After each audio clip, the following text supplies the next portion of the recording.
Hello everyone, welcome back to my YouTube channel.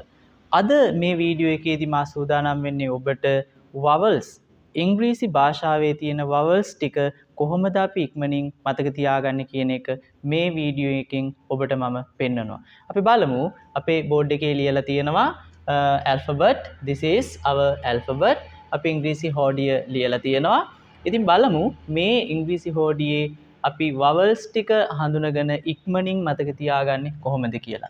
right. අපි පළවෙනි vowel letter එක හැටියට ගන්නවා A. A is a vowel. A.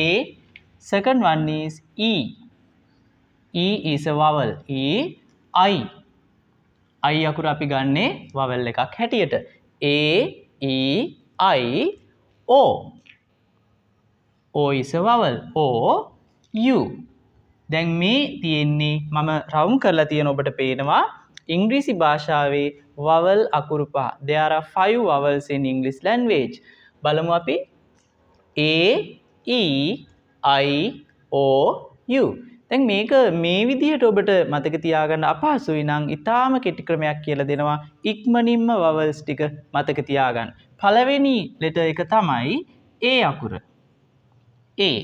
දෙවෙනි අකුර තමයි E. A, E. තුන්වෙනි vowel එක I. හතරවෙනි vowel එක O.